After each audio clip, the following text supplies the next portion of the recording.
د الله حق پر موږ باندې دغه ټکی ده چې موږ الله وپېژنو. موږ الله ته د الله د الوهیت د شان مطابق د الله ته الوهیت ثابت کو، الله ته توحید ثابت کو، الله ته الوهیت و ربوبیت ثابت کو. دا د الله حق ده پر موږ باندې. که چیرې د الله جل جلاله دغه حق موږ ادا کوي، بیا پر دغه باندې بسنه نه کېږي چې الله موږ ته کوم نعمتونه راکړي، بیا به د دې په مثل نور ډېر نعمتونه موږ ته له مرګه وروسته په بله دنیا کې د دغه پېژندلو د حق د ادا کولو په بدله کې به الله جنت راکړي. د دغه حق د ادا کولو په بدله کې به الله له موږ سره آخرت کې احسان کړي. الله به هم د دوزخ له عذاب خلاصوي، الله به هم د اور له عذاب خلاصوي، الله به جنت غوندې ځای راکوي چې د دنیا په نسبت باندې جنت ډېر هم ښایسته ده او هم اسانۍ پکښې دي او هم راحت پکښې ده، هم د انسان ټول ضروریات کې پوره سوي دي. هغه به الله د دغه ټکي په بدل کې موږ ته راکوي چې دنیا کې موږ الله په الوهیت سره وپېژنو. الوهیت یوازې الله ته ثابت کو، د الله د الوهیت حق ادا کو، الله ته د الوهیت حق ورکو، مخلوق ته د مخلوقیت حق ورکو. الله جل جلاله حق پر موږ لري. پیغمبر علیه الصلاة والسلام په یو حدیث کې راځي، معاذ بن جبل رضی الله عنه د نبی علیه الصلاة والسلام په هغه مخلصو اولو شاګردانو کې یو شاګرد ده. معاذ بن جبل رضی الله عنه قصه کوي چې زه د نبی علیه الصلاة والسلام باندې سره پر یو دابه باندې سپور وم، اوښ و که خر وارشی چې وایي زه له نبي علیه الصلاة والسلام سره داسې نږدې ومه چې زما و د ده په مابین کې یو کتب و. کتب یو لرګی ده، کوچیان یې د اوښ د کتې په مابین کې ورکوي. نو دغه یو د کتې لرګی و، دی یې د مخ خواته سپور و، زه یې د شا خواته سپور. یعنی مقصد دا ده، د ده مقصد دا ده د معاذ بن جبل رضی الله عنه چې زه نبی علیه الصلاة والسلام ته ډېر نږدې وم. وایي موږ یو خواته سره تلو، پر دا دابه باندې سپاره وو. وایي نبی علیه الصلاة والسلام ما ته ویل چې یا معاذ، وایي ما ورته ویل چې لبیک یا رسول الله وسعدیک. د دې الفاظو مقصد دا ده چې ما ورته ویل چې زه خدمت ته تیار یم، ته هر خدمت چې ما ته وایې هغه ته زه تیار یم. وایي نبی علیه الصلاة والسلام ساکت شو، غږ یې نه وکړ. نو دا طبیعي مسله ده، د انسان فطرت داسې ده چې څوک غږ در وکړي نو ته خبرې ته منتظر سې چې دی به اوس څه راته وایي. وایي ډېر وخت تېر سئ، زه منتظر یم چې نبی علیه الصلاة والسلام به ما ته څه وایي. وایي نبی علیه الصلاة والسلام بیا راته ویل چې یا معاذ، وایي ما ورته ویل لبیک یا رسول الله وسعدیک. بیا مې هغه جواب ورکړ. وایي نبی علیه الصلاة والسلام بیا غږ نه وکړ.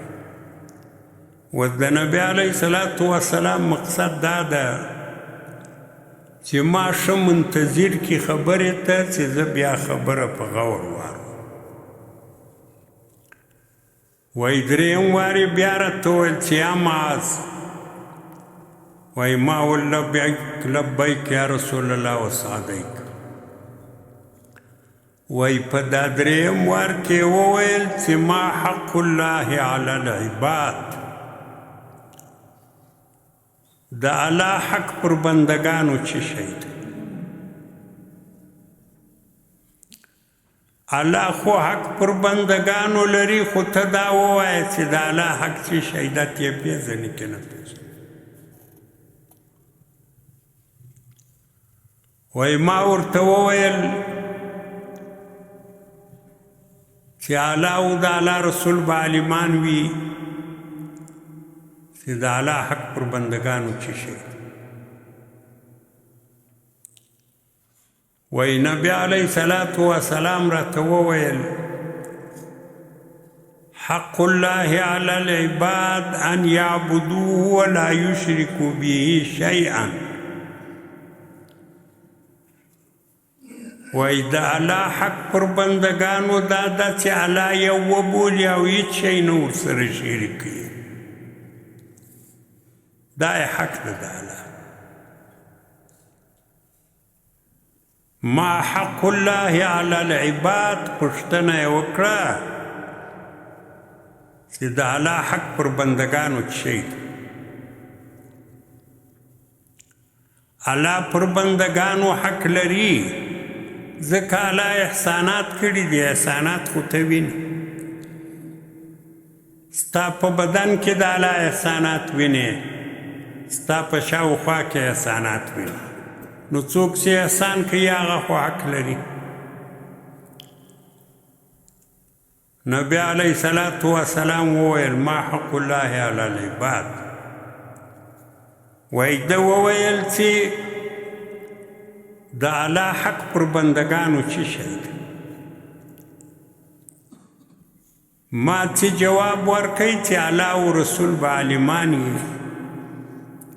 بیا نبی علیه الصلاة والسلام راته وویل حق الله علی العباد ان یعبدوه ولا یشرکوا به شیئا.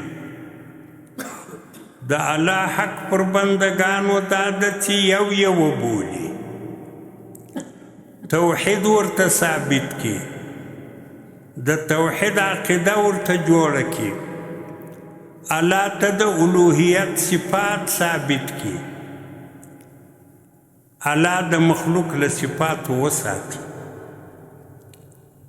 او ولا یشرکوا به شیئا، بل شی ورسره شریک نه کی، ستوري ورسره شریکان نه کی، ملائکه ورسره شریکان نه کی، نیک بندگان ورسره شریکان نه کی. حق د الله پر بندگانو دا ده چې د الله توحید الله ته ثابت کی. دا د الله حق ده، پر مام حق ده، پر تام حق ده، پر ابل د عمر څه دلته ناست یا د مځکې پر مخ ژوند کوي، پر دا ټولو الله دا حق لري چې الله یو وبولي. که چیرې د الله دغه حق څوک ور نه کړي، نو الله خو زورور ذات د خپل حق بیا اخیستی شي. موږ په دې کمزوري طاقت چې یو څوک حق راڅخه وخوري څونه چنې ورسره وو. الله زورور ذات ده، الله په اساني سره موږ حق اخیستی شي. الله بیا د دغه حق چې دغه حق تر پښو لاندې شي، الله د دغه حق تر پښو لاندې کېدونکي دپاره بندیخانه دوزخ جوړ کړی. بیا به دوزخ ته اچي، دوزخ د اور کور ده، د تل دپاره به هلته یا ابدي قید بیا پر ده کېږي. ولې د الله حق وخور؟ الله پر موږ حق لري، الله له موږ خپل حق غواړي. او که موږ الله ته دغه حق ورنکو بیا الله موږ په داسې بندیخانه کې اچوي چې هغه د تل دپاره زموږ بندیخانه وي د اور کور